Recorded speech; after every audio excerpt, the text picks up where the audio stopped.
Welcome to Gumball Love. I'm Melissa Ledger, relationship enthusiast, blogger, broadcaster, and creator of Gumball Love. I dated Mr. Wrong over and over again until I finally discovered a pattern. I was dating gumball guys.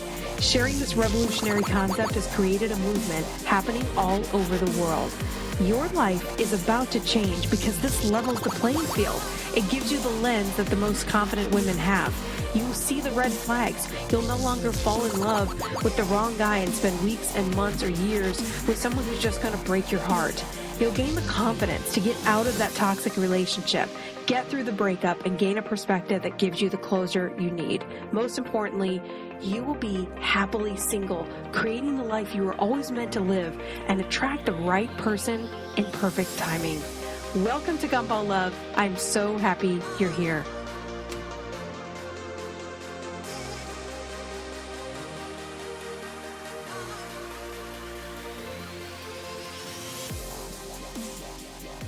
Hello, I am back. So I wanted to start this podcast by giving you a life update because I know you may follow me on social media. Hopefully you do on Instagram and Facebook and Snapchat. So you probably aren't completely out of the loop, but I don't get the opportunity to just chat with you. So it's like we're on the phone, we're having a conversation, and I'm just going to give you kind of a little bit of a viewpoint into what's been going on because I always try to, as you're going through life and when you are someone who shares content on social media, I'm always asking myself, okay, I'm going through this and how can I help other people? How does this apply to other people's lives? So I was talking to a business coach recently and I was telling her I'm looking for a coach to kind of take Gumball Love to the next level.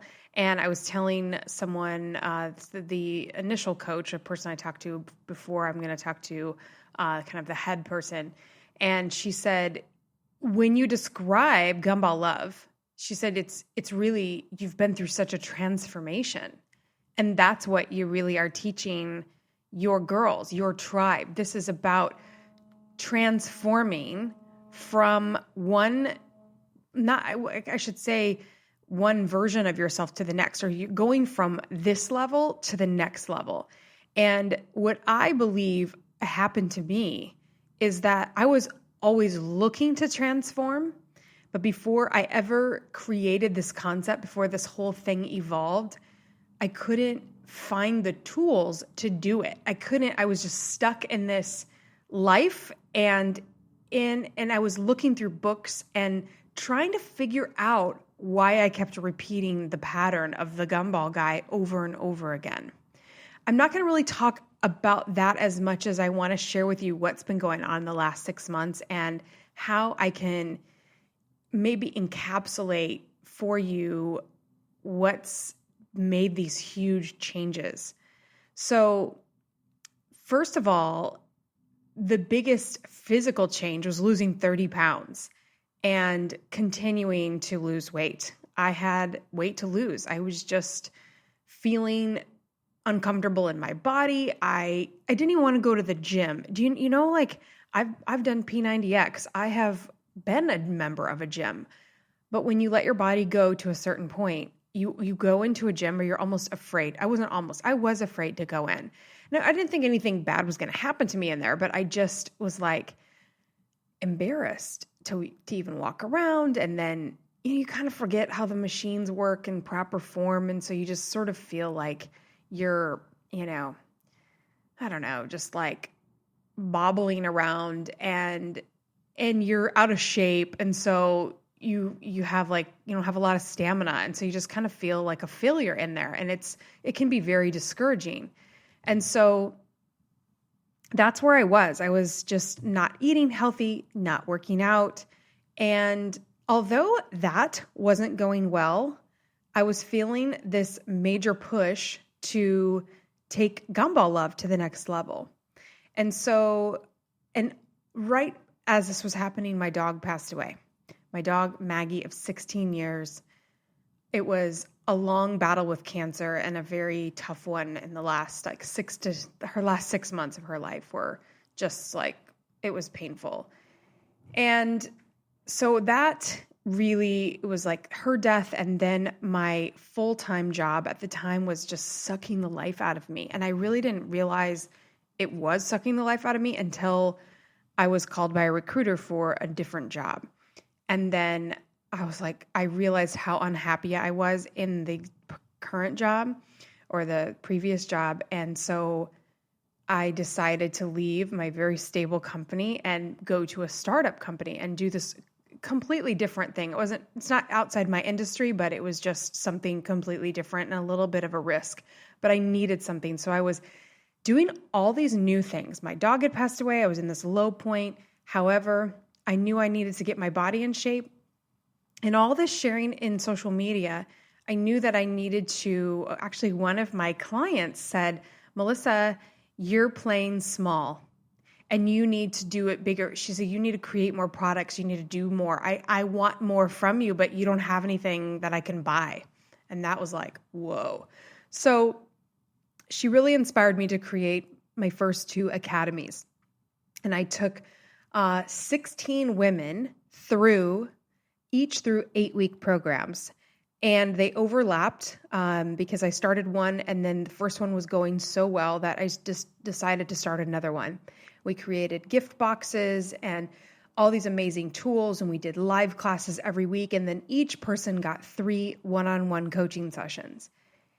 And through those journeys of those women, I was like, oh my gosh, I know this concept works because I'm the first customer. And I feel like since I was the first customer, as far as someone who's started with Gumball Love, I'm the most advanced student, but I still feel like I am a student and I'm learning.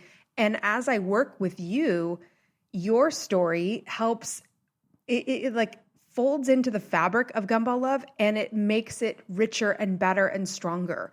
And so each time I work with a new client, I always know that there's part of me that's still a student learning because your story is always different. There's always a different dynamic, a different perspective, a different nuance. And I'm like, oh, that's something I haven't heard before. And that's something that needs to be included. And so this is just this organic, ever evolving process that creates the ultimate transformation of being a girl that is kind of a victim of being fooled by what looks like real love, but ends up being a knockoff version, which is another thing that's been coming up. Like you'll see a social media post here in a little bit if you haven't already seen it, where I say it's like trying to find, how did I say it? It was like trying to have love with a gumball guy is like shopping for a knockoff Chanel or trying to find a real Chanel on Canal Street. And if you don't know Canal Street's where in New York, it's kind of like a little bit of a shady area and they sell all of the knockoff brands. So you can buy Chanel or Michael Kors or, all the Fendi's and the Gucci's and Louis Vuittons, all those big brands, the knockoff versions are there. And you can kind of see that they're knockoffs if you know what to look for. But if you don't know, if I took one of my, guys from Nebraska that's never cared about anything Chanel or Fendi, I could probably show him the purse and he wouldn't know it was a real one or a fake one. But somebody that knows those bags, somebody that owns Chanel, is not going to be fooled by a knockoff version. And so that's a concept we can understand, right? If you own a very high-end brand something, even if it's a vehicle, or if someone were to give me a knockoff Apple computer, I would know because we know what quality looks like. If you've experienced it, you've used it, you have this expectation of how it's supposed to look, feel, or work. If someone gives you a cheaper version, it's really obvious to you. And that's exactly what this concept is designed to do for all women, because some women can just see that gumball guy right away and it's like completely obvious. She's like, oh, he's a jerk. Where other women look at that same guy and think he could be the one. And that's really annoying for me. Like that just bugs me to no end. And it used to bug me because I would feel like, what is it that I can't see? What is it that I don't know? I want to know what she knows. I want to be able to see the knockoff version, and I don't want to be in the dark anymore. So I'm going to figure this out. And that's all this brand is. That's all this journey is. And that's what the transformation is about. So when you stick with me, and this is a process, and it takes a different amount of time for everybody. It depends on how much work you're going to put into it, how fast you block your gumball guy, how much you're going to keep texting him. Like if you keep going back to the gumball guy, it's going to take you longer. If you're in the relationship with him, then you're going to have to go through that process. So there's many steps.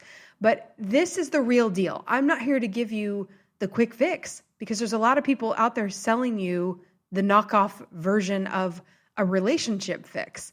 And it's kind of like gumball relationship fixes where it's like, oh, here, do this, and then you'll get your ex back, when you shouldn't even be trying to get your ex back. But these people that are out there selling these products, they prey on our insecurities, they prey on our worries and our fears.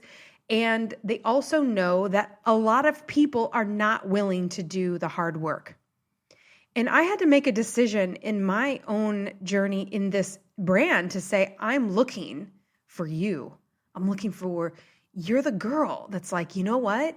I'm done. I'm done with my fake version. I'm done with these romances that I think are great and then they fizzle out. I don't want to be fooled again. I'm ready to just be single until I find the authentic, real deal. And if I never find it, then I'm cool, because I'm going to build an amazing life in the process, and I'm going to build a life that's so great that I'm happy with that life. And yes, it would be great if somebody else comes in, but if it doesn't happen, I'm okay. If that's you, I'm looking for you. And I'm going to get more and more strong in that message, because there are so many people that are like, yeah, but Melissa, I have needs and I want to have sex and I don't have time to wait for this guy. You're not my customer. If having sex is so important to you that you're willing to date 5 more gumball guys, then you're not ready for me.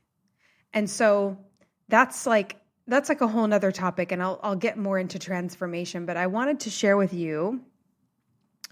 And this is really hard for me to plan out. Normally I would have notes in front of me, but I wanted to just basically just kind of give you an update on what has happened. Oh, I know. Okay. So the second thing that happened is, as I was doing these academies, I started ballroom dancing, but I hadn't lost any weight. I started late September, and I think my first academy started in October. And so when I started in October, I didn't really know. I was just going to dance class, and I was just learning basic steps, and I didn't really. I think by September to October, I had lost about 10 pounds. Now I'm starting to remember this. Okay. From September to October, I'd lost about 10 pounds. And I felt like, okay, I really need photos of myself on my website. But I felt so uncomfortable in my own body that I just didn't want to take photos. But when I had lost the 10 pounds, I was able to get some photos where I felt okay in the pictures so that I could do a rebrand, because I needed some more consistency in color. So if you've been following me, you notice that my posts became more clean and more branded, and I had to choose colors. And this is what okay, Melissa, who cares? So you went through a rebrand, but I want to share with you what I had to do to figure this out. And I want you to think about, if you were to create your own brand, if you're not in a business at all, I still want you to think of yourself as a brand, because we kind of all are a brand. Think about an annoying person on Facebook. What they post is their brand, because most people don't see you in real life. If you have a few hundred friends on Facebook, they don't see you. So they only see what you post. And that creates a feeling, a vibe, an energy, and a whole persona that we kind of create about a person, even someone's profile picture. Like every time you see that picture, if they have something weird, you're like, you get this feeling every time you see that photo. And so I had to look at all of that stuff and decide, who am I? And what are my colors and what am I portraying? And it was a really difficult exercise that thankfully my friend Elaine Zlackett, who does photo shoot coaching as her side hustle. And she, like, you think, okay, she's just going to help you with your photo shoot, but she actually kind of helps you, not kind of, she actually makes you realize that, well, you can't just show up for pictures. You have to, what are you going to be doing in the pictures? And then how are you going to show up and what are you going to wear? And what is that going to say about you? And then it just became this overwhelming process. And what I realized is that I had a lot of content, but I wasn't showing up as Melissa wasn't showing up very often. I would do videos, but my videos were always about content. So I'm never short on content. And for that, I don't regret. But I had to come to the terms that Melissa, wasn't really there. And you weren't seeing my face very much. And you weren't seeing my style or kind of like the person behind the brand. And so long story short, I came up with red is a color that I love, but it's a tomato red. So it's not like blue red, it's a warm red.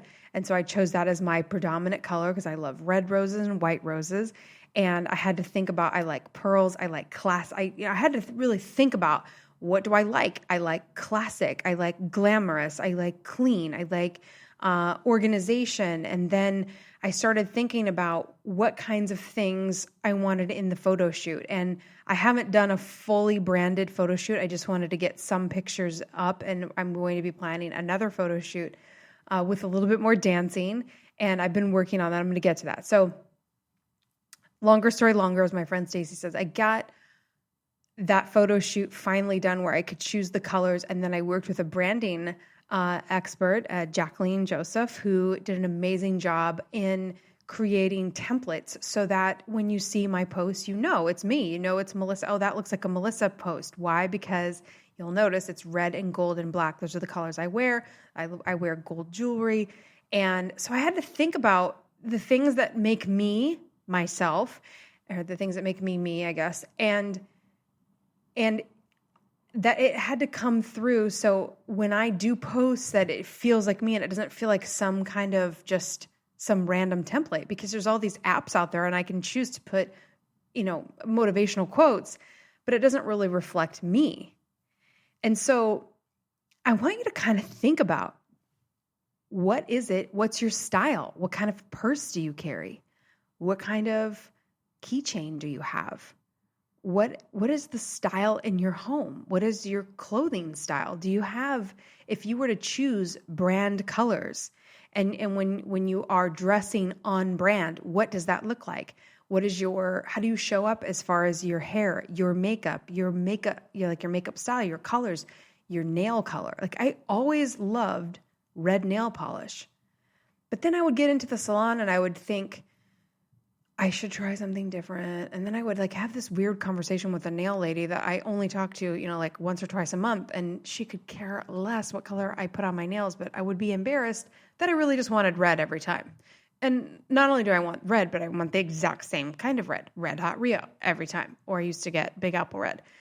And so that's the color I want. And so now I don't apologize for it, because that's my brand color and that's what is the most me. And I just feel good with that color. And these are just small. Some of these are very small things. And then some of them are very big decisions that you have to make so that you feel like, okay, I know who I am and I'm not trying to be anyone else. And so that's what was going on in the fall. And so as we finished the academies, I started experiencing, we'll say, massive discomfort, because I had my first mini competition on November 11th. I have like something with 11s. I know a lot of people see 11s everywhere and it's like some phenomenon that's going on. But my first real like competition / performance in front of an audience was November 11th.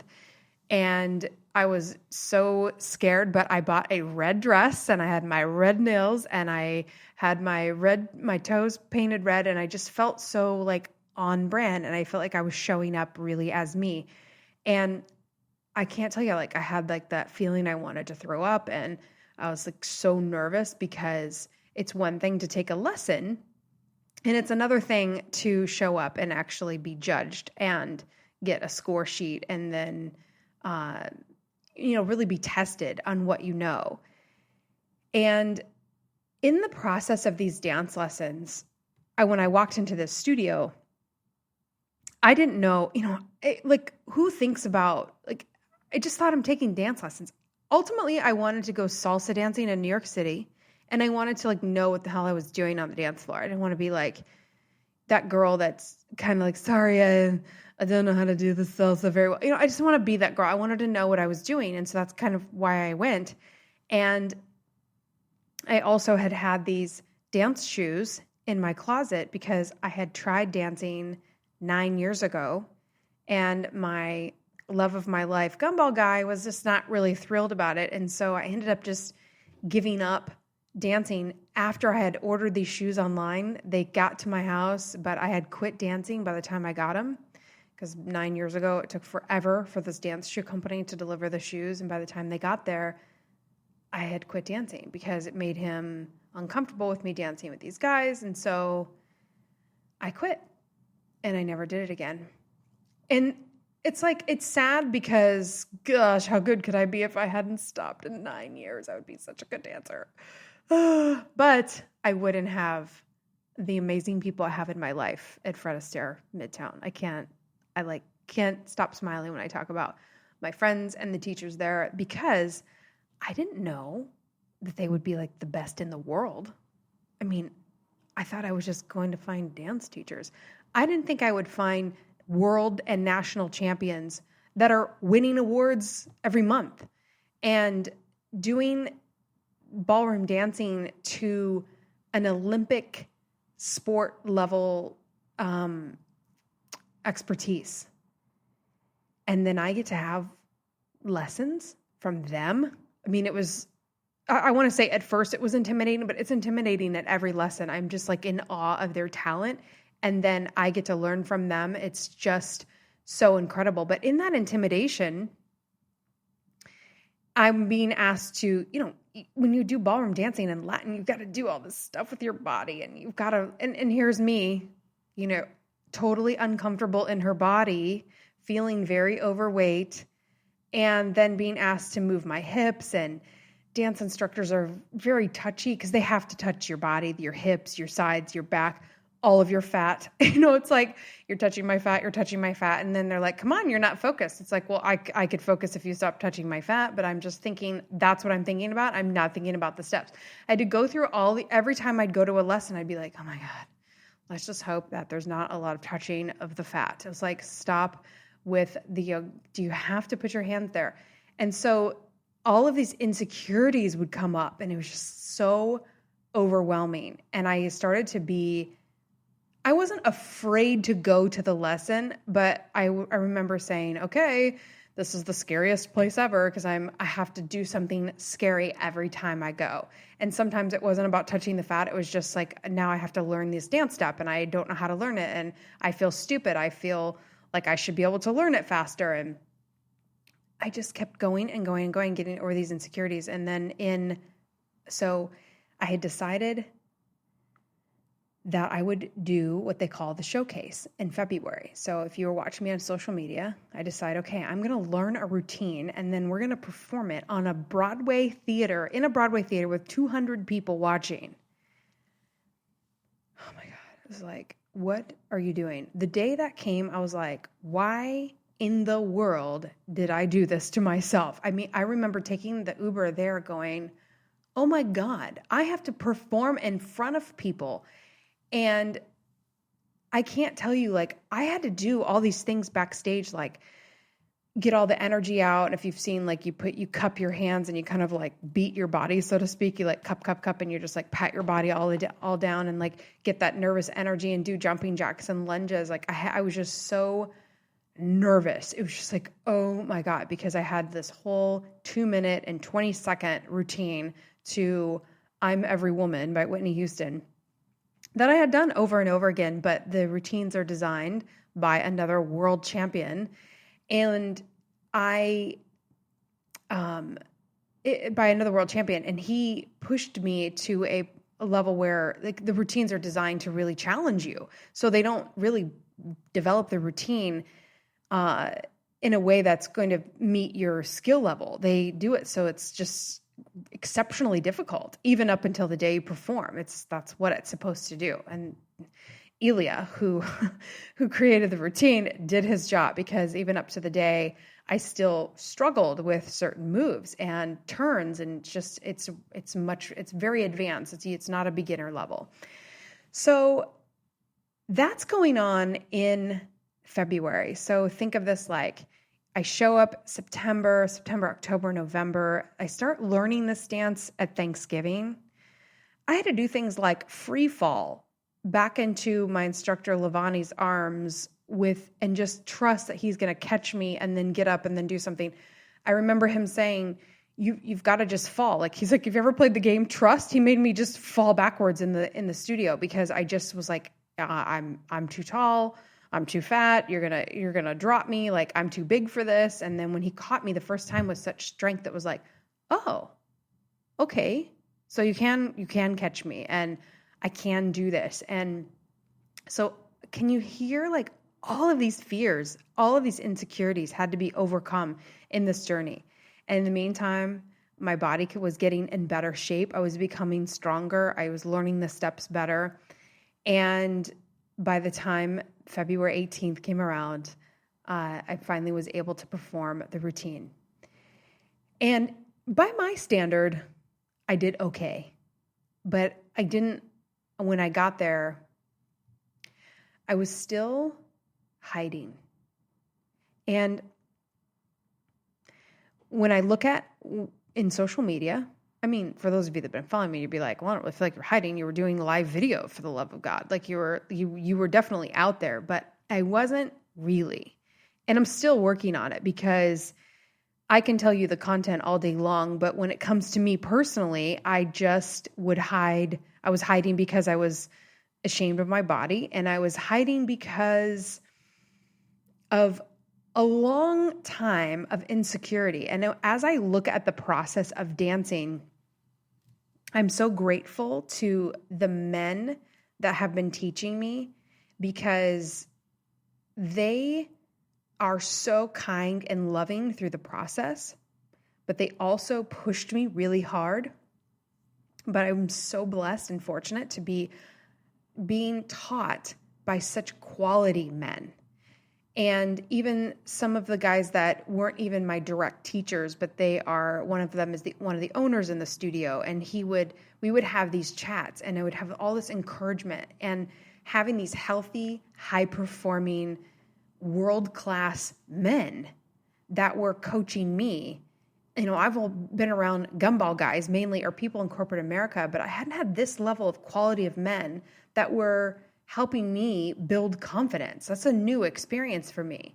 And so it like helping me come out of my shell. And some people have said, Melissa, I'm just watching you transform. And it's hard because I'm in the daily process, right? It's like, I can see my weight loss. I can see my body changing, but it's like, it's so gradual when it's you that it's hard to gain that perspective. But I can tell you that when I was talking to Elaine about doing my photo shoot, and then who I am today, now I have millions of ideas for a photo shoot, and I'm not afraid to take pictures. And I know so much more about who I am and what I would want to express in the photos, and what a difference in 6 months you can make in your life and in your confidence level and your identity. And pulling all that together was critical for me, because I knew that, I feel a responsibility to you. And my purpose and my journey is to help you make this transformation. And I had to acknowledge that this transformation has levels. And if I don't push myself to go to the next level, then I'm going to become stagnant. And I can feel that every once in a while in my journey. I reached out to a friend of mine, and she's got a huge social media following. I said, do you ever feel stagnant? And she said, well, I only feel that way when I haven't done something outside my comfort zone, when I'm not pushing myself and I'm not doing something at the next level. And so I'm sharing this with you because I think it's important that, yes, those of us that have social media followings and we are creating content, sometimes it looks like, oh, they have the perfect life and they've already got it all together. Because, you can say, oh yeah, Melissa lives in New York and she's this and that, and she's doing dancing. It looks so, it can look like, oh yeah, it's all great now. But I'm sharing with you that I'm still a student and there's still levels, and I'm constantly pushing myself to the next level because I know in my heart that Gumball Love has a very huge future. And I need the right people in my life that can understand and support me not only now, but when this becomes a household name, when every girl knows he's a gumball guy. And when that becomes part of the vernacular of our society, which I've always seen that. I've always known that this is a big mission. It's a big purpose. But in order for me to carry that purpose, I have to push myself to grow so that I have the bandwidth to handle it. Because when I get messages every single day about thanking me for this message and how it's impacted your life. And when I message you back and say, this stops me in my tracks, it literally stops me in my tracks. I almost always just immediately get this overwhelming feeling in my spirit. And I just hold back the tears or let the tears flow depending on where I am. And I just am just like, wow, this is helping so many people. And for a girl that's been insecure for a lot of her life and has been quote unquote hiding and afraid to express herself, each day that I come out and express myself in this brand, it's like a win because it goes against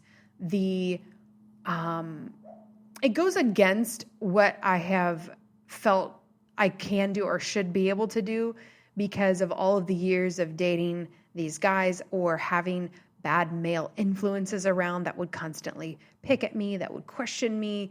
And so it's almost like that gun shy feeling like, is this okay? I'm always in the back of my mind, I'm asking, is this okay? And so to develop a brand and say, what colors do I want? And who am I? And how do I want to show up? It just felt weird to me. It felt unnatural because I'm not used to expressing myself. Just me, just Melissa, just like I would think, who cares? I would even say this to brand people. I'd be like, does anyone really care? What I'm having for my morning coffee, or does anyone care what my dog's doing today? But then I would ask myself, well, when I follow Kara from the Champagne Diet, who's a friend of mine, and I do care what Yoshi, her dog, is doing, and I do want to see what she's doing today. I love watching her journey. So why wouldn't somebody else want to watch mine?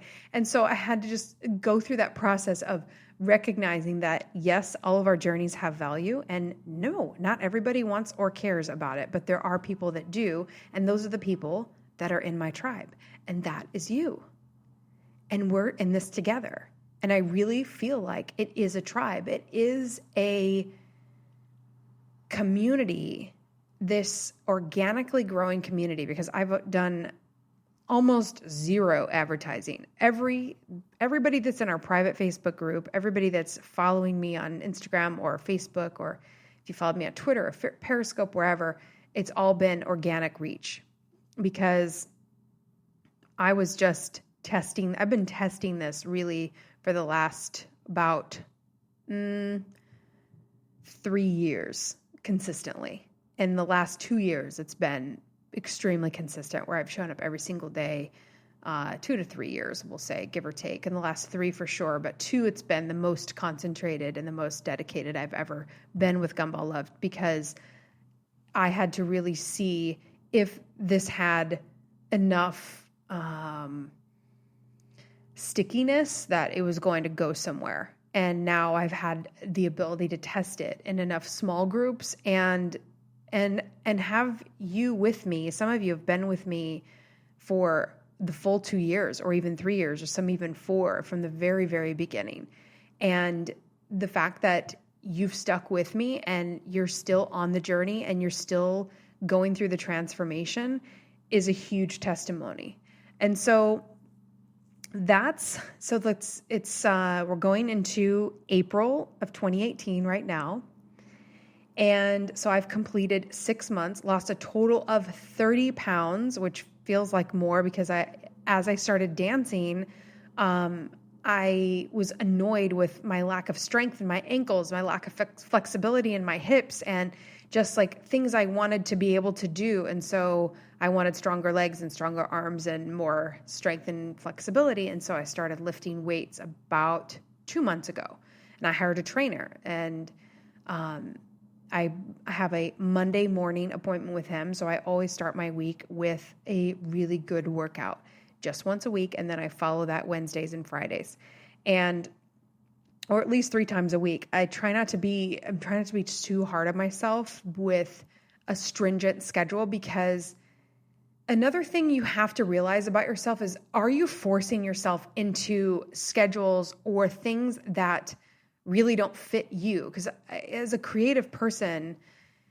again, Kara, who I just absolutely adore, she's like changed my life so much and just continues to lead by such an amazing example. She said, like, if I have the same routine, I'm a creative person, so I'm going to get bored.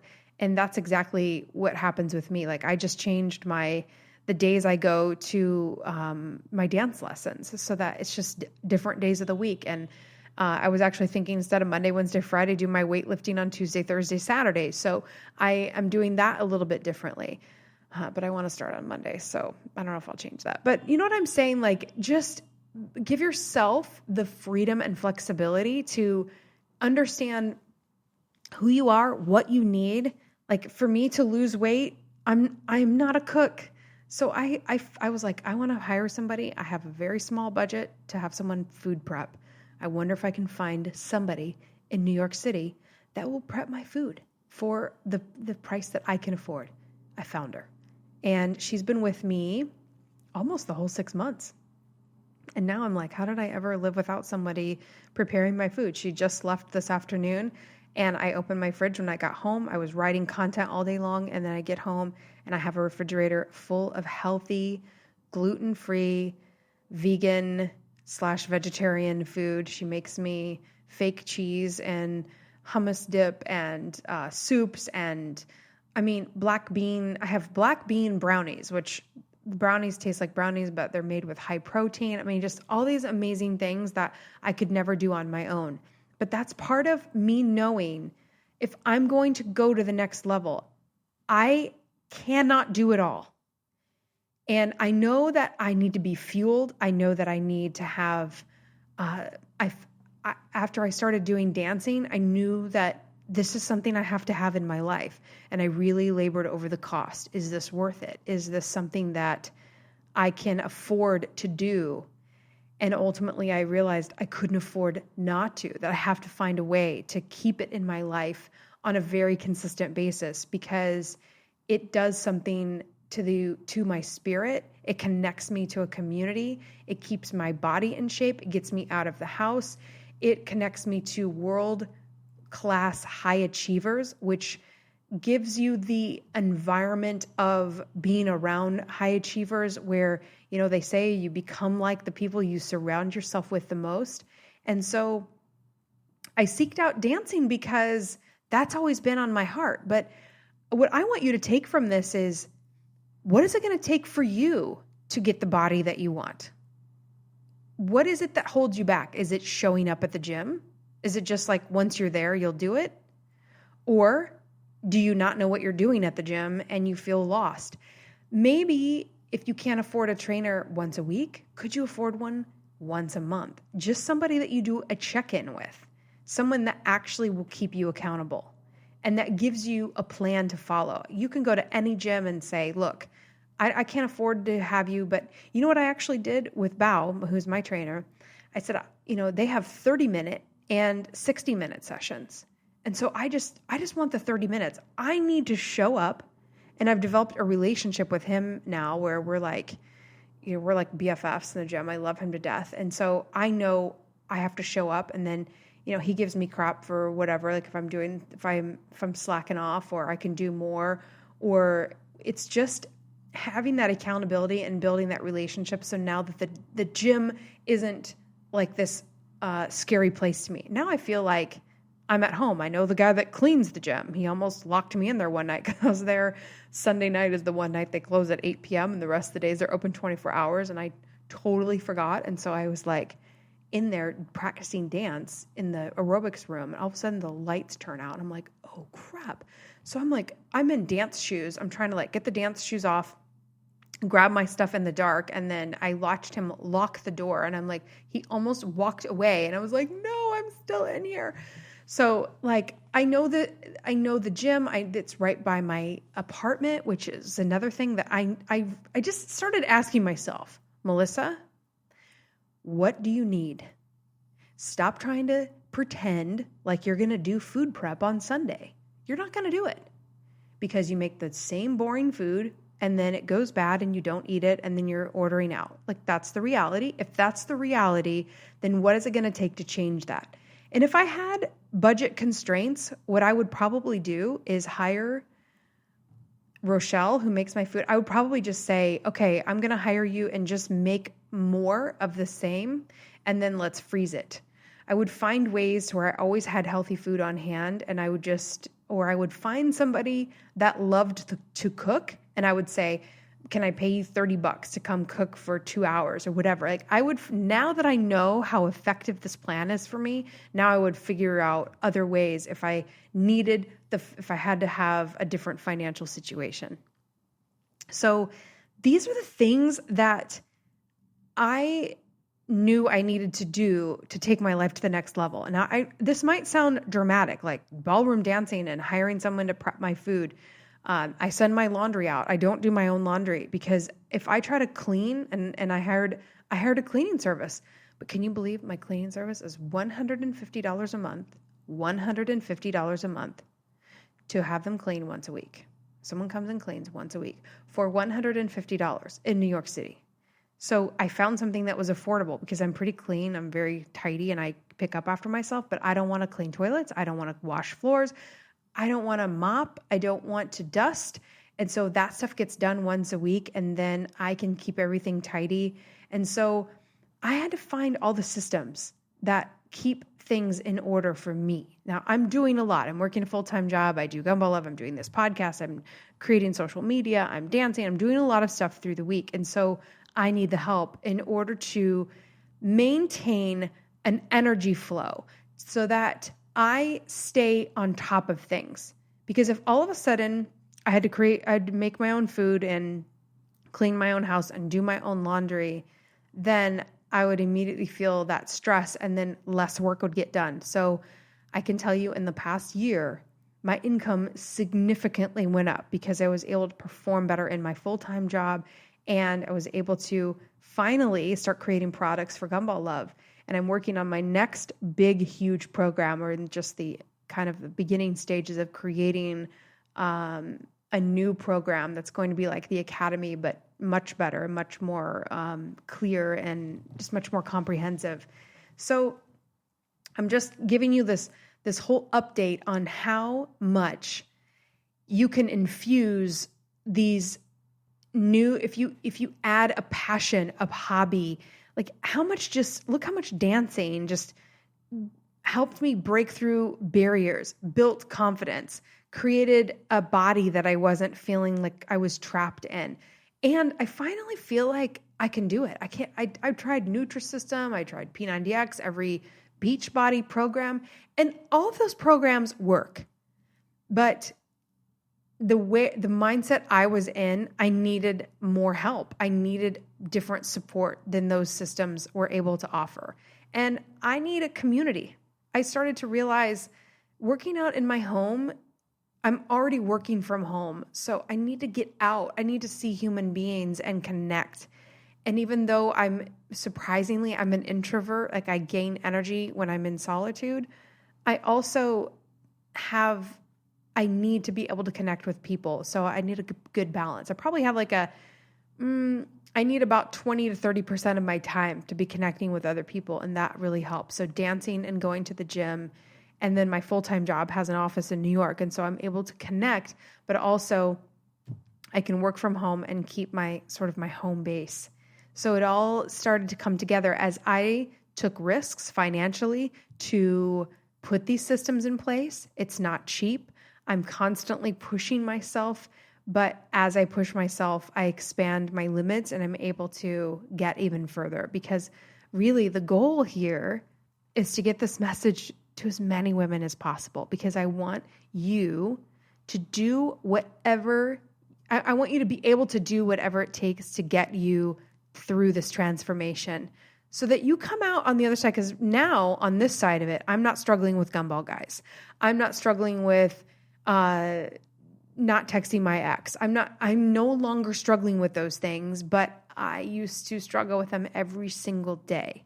And so how do you go from that to getting over your gumball guy, to blocking him on social media, to discovering who you really are and developing your personal brand, whether you are in a business where you're putting yourself out there or not? I think we all are putting ourselves out there to a certain degree on social media. So what is your brand? Who are you? What are you wearing? What are you doing? What are your hobbies? So when you go on a date, what are you talking about?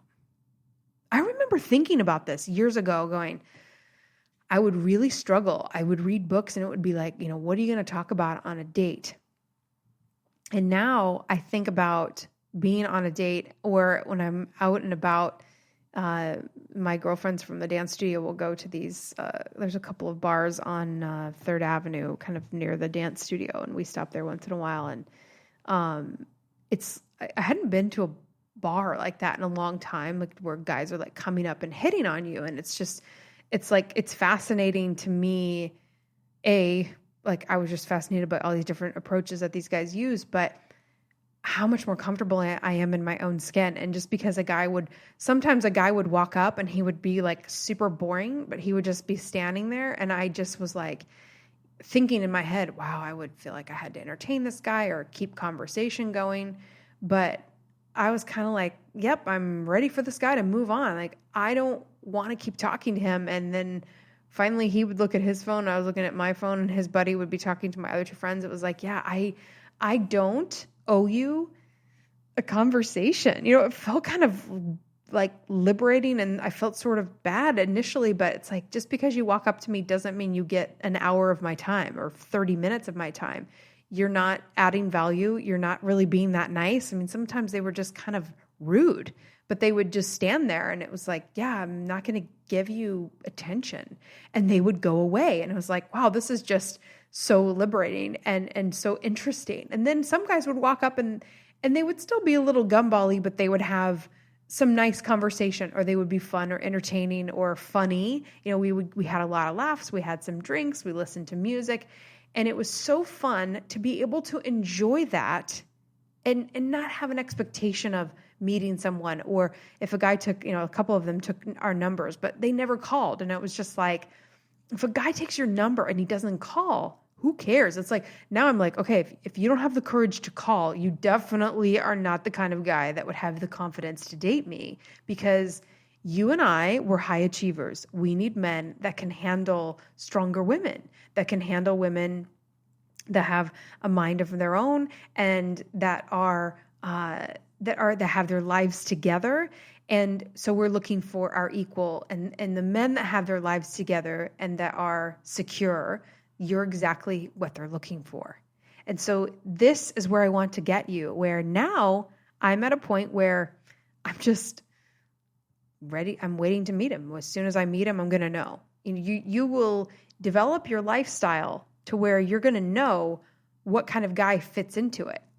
And what I've discovered along this way, it's not necessarily someone that's doing as many things as I'm doing, or maybe he won't even be a professional. Maybe he'll be an artist or something. I don't know. Like, I have no idea. I don't have the type of guy in any kind of a box, because I know that looking at all the happily married couples, you're going to most likely end up with an opposite. So I might end up with somebody that doesn't work like I do. They may not be a creative. They probably might be more of like a lawyer or an accountant, or somebody that's more left brain versus right brain is creative. Yeah, right brain's creative. So they might be more left brain. And that's what's going to complement. Like, I'm not the best with tracking. I mean, I'm pretty good at, managing money, but it's something that I would love to outsource. Be like, you pay the bills.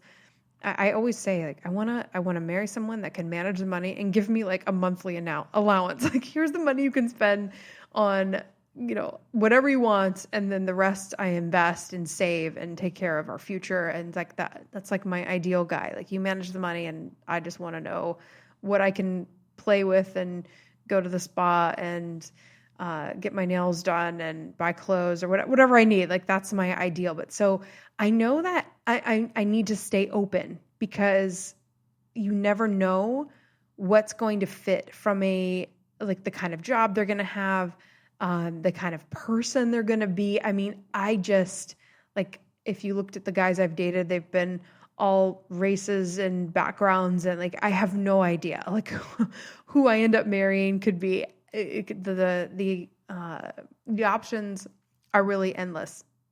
But I'm saying that because I want you to remain open, because as you go on your journey and as you expose yourself to different things and hobbies and interests, like, you're going to open up and expand. And like, when Elaine interviewed me on her podcast, she said, like, it's like you're just like busting open and finally getting over these insecurities through dancing, which is just still crazy to me, that who would think like dancing would make you, it would reveal all of these insecurities, and then I'd be forced to get over them. Like, I had no idea how many insecurities I had just in my own body and then my own self-expression that I had to get over if I was going to do this dance thing. And so now that I've come through that and I've been forced through that, it's made me a different person. I mean, my teacher, Lavana, he said, you are a totally different person that I met in September. In 6 months, he's like, you've completely become somebody totally different. And I video a lot of my lessons, and I was just watching one of the first ones from, I think it was like October 1. So October, November, December, January, February, March. Yeah, it was 6 months ago. Yeah, 6 months. And I look at like how I'm carrying my body and the expression on my face, and I can just see the difference. And so I hope this has been helpful, because I feel like sometimes when I'm listening to this back, it's like, this is where I struggle. Is this really important? Do people really care? But I want you to hear I always like to know the details too, like what is going on and how does this work? And I want you to just hear the process of like, I've been uncomfortable. I've cried. I've been so incredibly nervous. I've been just wildly uncomfortable, embarrassed, like humiliated sometimes. And then had to tell my teacher, oh my God, we had this one conversation where he was like, finally I was like, you want me to really tell you what's going on? And he was like, please tell me what's happening. He's like, if you tell me, then I can teach you better. God, what a great guy. And so I was like, well, I feel really insecure and you're so good that I just feel intimidated by you sometimes. And so I have a hard time expressing myself because I'm just like, wow, he's like a world champion. And I'm just like, I don't know. I would compare myself and I would get all like in my head about it. And then he goes, wouldn't you want me to be better than you? I'm like, well, yeah. He's like, I'm your teacher. So of course I'm going to be better than you. That's what you need. You need someone better so that you can grow. And he said, and if you don't make mistakes, then I can't teach you how to become better. If you're still hiding, then I can't work with you because you're not showing me where you really are. You're hiding that from me. And it was like, oh, you're right. I am. I'm still trying to hide. And then I had to ask, what am I hiding? And why am I hiding it? And then when we are forced to ask that, we're afraid to show who we are because we're afraid of what other people are going to say. And I think so many times, like whether it's we're in a relationship that we need to get out of, we're afraid of what people are going to say. We're afraid to say, I remember being afraid to say I was single, going through creating this whole concept. I remember being afraid to be at family events with all my married cousins because I felt embarrassed about why I was single. And then finally, when I said to them, I don't know why I can't have what you have. Tell me what you know. Tell me about your relationship. Tell me why you're married to him, why you're married to her. How does this work? And as soon as I just said it, they were like, well, Mosa, it's not a fairy tale. And then they started being really real about their relationships. And then I started to be like, okay, so I don't have to show up and feel embarrassed that I'm single because they're not 100% happy every single day. And they're not in this blissful romance. And they're not making out every single night. And they're sometimes really irritated with each other. And so when I just started to just say, this is who I am, and this is my situation, and this is what it is, take it or leave it, I felt so much more accepted and so much more wanted and so much more valued because I wasn't trying to hide. And so I guess the whole point of this podcast is telling you that creating a brand was me coming out of hiding. Every time I put a picture of myself on social media, which if you look at my Instagram feed, I'm still struggling with putting pictures of myself. But it's like a win because I'm like, okay, I've posted something and nothing bad happened. But we're always so afraid of the judgment that's going to come after. And you know what? It really isn't that much judgment. It's like we are so afraid of things that really are never going to happen. And so in overcoming all of these different fears and growing and developing, I've reached this different position in the transformation. And I want you to just hear from my heart that I am so grateful that I didn't meet the guy I'm intended to marry until I was able to go through this. Like, I have so much more to offer now than I did 6 months ago. And I know I'm going to have even more to offer in another 6 months. But I also know that God's timing, there's a great scripture, I think it's Isaiah 55, is it 55:11? It's Isaiah 55 something. It's for my thoughts are not your thoughts and my ways are not your ways. For my ways are higher than your ways and my thoughts higher than your thoughts. And so that scripture always makes me remember, whether you're Christian or not, that the plan for our lives doesn't always go according to what we picture or design, and timing sometimes sneaks up on us and surprises us. And so I think that you could be at the very beginning of this journey and God will choose to put that guy in your life in month 1 because that guy will grow with you. And that's what it's all about. We have to find people that can grow with us and that can not be threatened by us, but just understand us. Because yes, I'm this very high achieving woman and I do all these things, but the end of the day, I'm just a girl that wants to cuddle up next to the guy that I can find strength in too and rely on and lean on, because I think we're all little girls inside sometimes, or not little girls, but you know what I mean? Like, we need to be able to be vulnerable and be able to express our fears and express our insecurities, because at each level, what they say, new level, new devil. And so you need somebody that isn't going to be threatened by you, but that also that can see the growth and see your journey and see that you're just a human being that's on the journey, on the path. And so I think I said this in the last podcast with Samantha, but we need to find people that that are. Oh, I know. I was thinking that we need to find people that can grow with us, or that are our equal, or both, because when you look at couples, married couples, and you look at what they struggle with, or their challenges, or how they keep their marriage successful, the couples that have their own identities and they are able to have their own lives and their own identities, and they have this, they're an individual. It's two individuals that come together. Because to take the other side, when someone cheats in the relationship, I was just listening to this other podcast, and I apologize if I'm repeating myself, but it was a Tony Robbins podcast where he had his expert on, and she said that people will cheat because they feel so alive in this new relationship, and they're so like they were unhappy with themselves. And a lot of times when someone cheats, it has really nothing to do with their wife or their husband. It has to do with them being unfulfilled.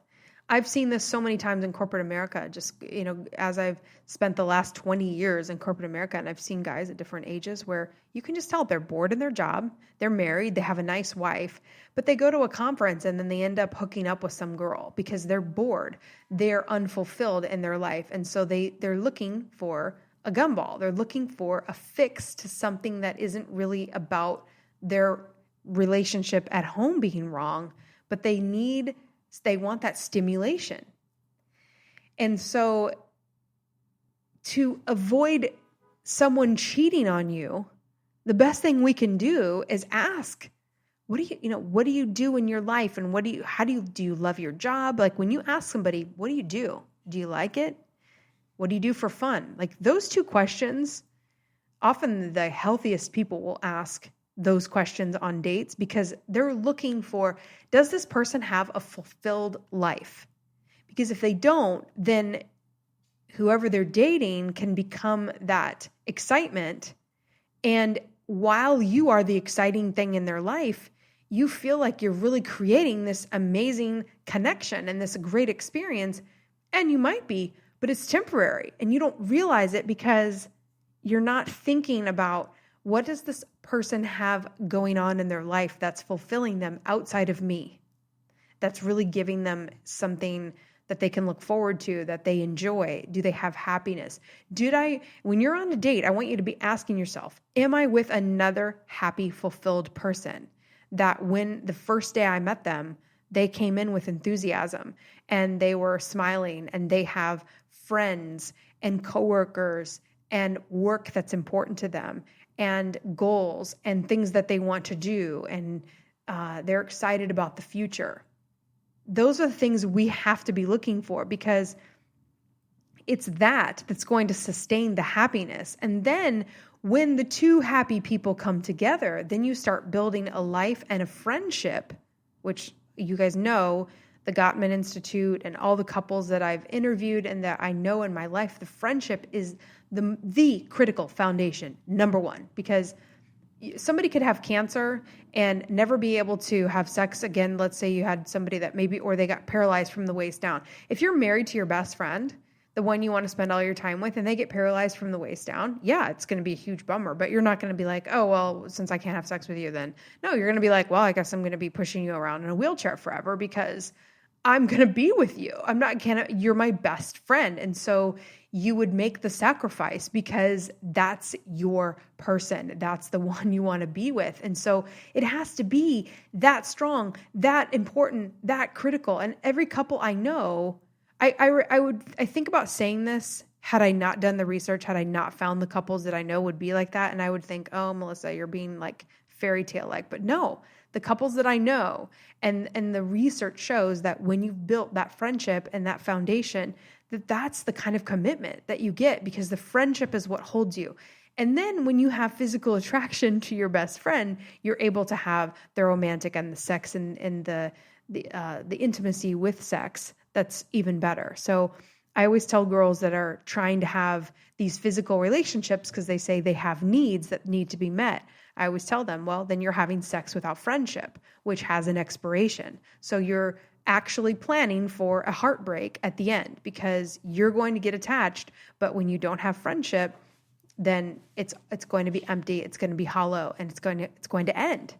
And so my sharing of this whole journey with you and this whole story and how I had to continue to refine my identity from moving from Nebraska 4 years ago. That was my first step in saying, I'm living in the Midwest, which does not fit who I am.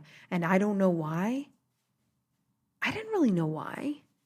I just knew I would drive around Omaha and I had a nice house. I had a brand new Jeep Wrangler and I had family and friends. I had just come up with Gumball Love. I was talking about it, a little bit in social media, but I was really working on the meat of it and creating this. And I had everything I needed, but I didn't fit there. The energy just wasn't right. And I would drive around on the weekend and I'd go to the library and do research about intimacy versus intensity. Years ago, I was sitting in the University of Nebraska, Omaha library on weekends, and I would go to Whole Foods and get a sandwich and these amazing chips. Oh, I need to think of the name of these chips. They were so good. And I would have this little lunch I would get, and I would take it to the library every weekend, and I would do this research that now that's why this is so easy for me to just effortlessly give information because I've studied it and obsessed over it. And it's just it's in me. Like Gumball Love is in all of my fibers of my being. But I had to make a decision of Omaha, Nebraska was not a fit for me. And my company relocated me here 4 years ago. And when I got here, it wasn't an immediate fit. I kind of thought, gosh, did I make a mistake? Because New York City is an abrupt change. But over time, I was like, oh, this is why, and this is why. And it was confirmed over and over again. And now I know this is home. It feels like home. And I always knew it was home. Even before I had ever set foot in Manhattan, I knew New York City was where I always wanted to be. And the energy here, as much as there's chaotic craziness, I feel a sense of calm. Like when I fly to Vegas or Florida, whatever, I do work all over the country. When I come back to New York and I see the skyline and the traffic and the tail lights and I'm going through the Midtown Tunnel, I feel like, I feel so relaxed, like a cool drink of water. I'm home. And my family members hate when I say that because they're like, why don't you feel home in Nebraska? And I definitely feel at home with them as individuals. Has really nothing to do with family, but this is where I need to be because this is where the energy feeds me so that I can create and design the life that I am supposed to be designing and meet the people that I'm supposed to meet, like the Kara Alwa-Lebas and the Alex Beedens and the women's empowerment group and the dancers at Fred Astaire and I just see my whole life and how it all makes sense that I'm supposed to be here. But when I made the decisions at first and I drug a U-Haul behind my Jeep through a snowstorm and we stayed in South Bend, Indiana, and I thought we were going to die getting here. Like, I didn't really know. I was just trusting my gut instinct. And I was trusting and I was following my heart. And ultimately, I was going confidently. My dog Emma agrees. I was going confidently in the direction of my dreams because, as Henry David Thoreau says, I wanted to live the life I've imagined. And now I live the life I have imagined.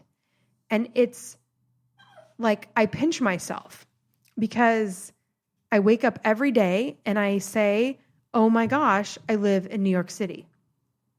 It never gets old to me. It never gets like, oh yeah, I live in New York. It's always like, wow, every time I write my address down on something and I can write New York, New York, there's a little part of me that's like, New York, New York. It's like it really happened.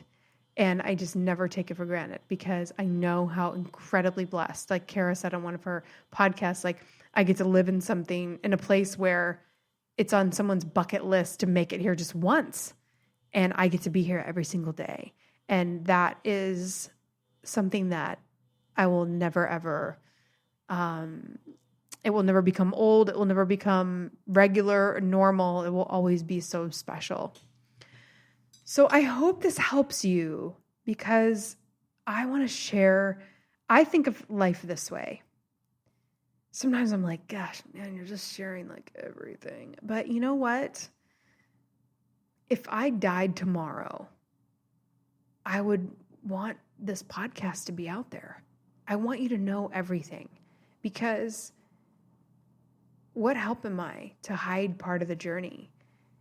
And I don't want to hide anything from you because I'm not doing this to become famous or rich. I'm doing this because this coach that I'm interviewing to help me with this, she said, why do you do this? And I said, well, because I know that when I help one woman and she's able to see who loves her conditionally versus unconditionally, she can break up with her gumball guy. She can choose a healthy relationship. She ends up married to a healthy guy. Then she ends up having a child or 2 or 3 with that healthy guy. And then that couple raises children with unconditional love. And those children grow up not knowing anything different. I look at my cousin Megan, who's married to Lee, and they have 2 boys, Hudson and Heaton. And those boys are so incredibly loving and so just the coolest kids, so bright, and I have such a close bond with them because when I lived in Nebraska, I babysat both of them, Hudson in his early years from birth until he was 6. And this bond was created, and then his little brother was born, and we just have this, like, I just love these kids to death, but their personalities are so confident and yet so loving and humble at the same time. Why? Because they have 2 incredible parents that love each other and that love them. And there's no inconsistency. There's just, talk about consistency. They're like the epitome of consistency and good parenting and just always teaching their boys how to be great children and ultimately great people. And it just shows, like when you talk to these kids, it's amazing. And I think about if I can create couples like that, because I can educate a one woman to meet the right guy, and we can start this ripple effect of creating healthy families with unconditional love. I want to start the unconditional love movement. And that's what this is all about. And so as you share this message with other women, that's what we're doing. But in order to get there, we have to go through the transformation. We have to block the gumball guy. We have to break up with the gumball guy. We have to realize he is a gumball guy. I'm kind of going backwards, but we have to do all these things, and it takes time. And that's why we've created this community so that we can help each other. Because you're going to go along this path, and then you're going to see somebody come into the group, and they're going to say something that you said a year ago, and you're going to be like, yep, I remember that. And so then we encourage each other and we keep each other on that path. And it's just going to continue, right? Each person's going to come into the fold. And eventually this information will get more and more popular, it'll get more and more mainstream. And then I'll have the tools to put books out and programs and just be able to teach it better. And my goal is to make everything free eventually. I mean, I have to charge something, obviously, so that I can afford to do it. But I would love the day where it's all free, and maybe that will happen, but that would just be incredible. But I don't know. And then there's also the part where when you pay and you invest in yourself, then you really go on the journey. If I wouldn't have had to pay for certain programs, then I probably wouldn't have taken that seriously. So we'll cross those bridges when we come to it. But right now I'm giving as much as I can via podcasts, via social media. I sit and labor over every Instagram post to make sure that you hear my heart and that I can give you some tough love and some encouragement and educate you, and also show you what I'm doing on my journey and on my path.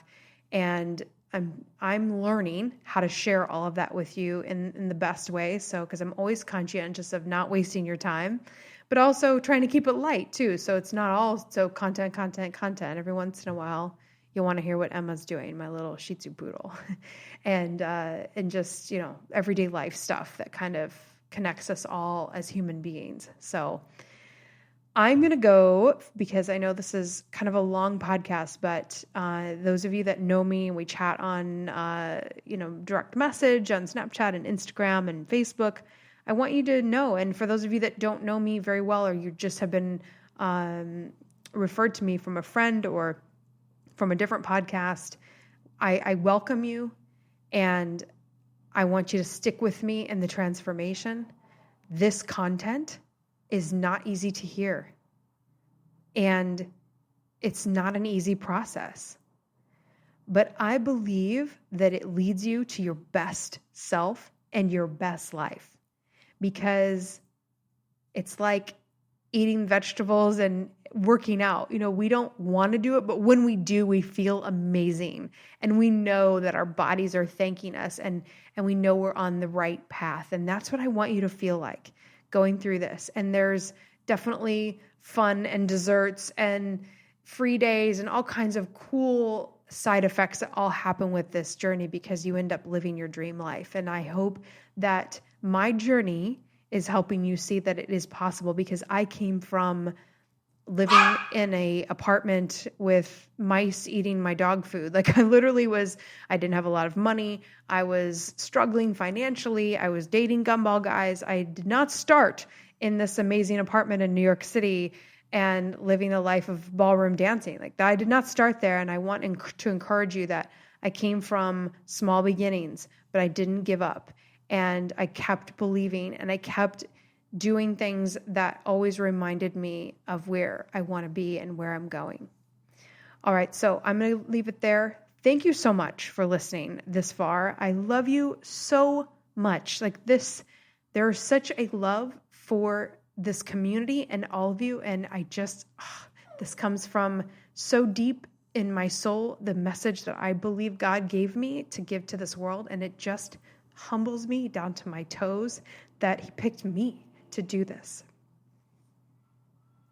And that's where I can't do it without crying. So I'm going to leave it at that, so I don't cry another minute on this podcast. But thank you for allowing me to be a part of your life and your journey. I always want to hear from you. I obsess over the details, and I want to know all of your aha moments. So you can always reach out to me, and I will respond to every single message as long as I am humanly able and it's possible, because I want to hear from you. Your story matters. Your opinions matter. If you disagree with me, I want to know. I love the challenge. So I have no ego attached to this. If you disagree with something, I love to hear that. It's like, I almost like it better than the compliments, because that challenges me, and I want to make the best content available so that it gives you the fastest way through the transformation. I'm all about condensing this process.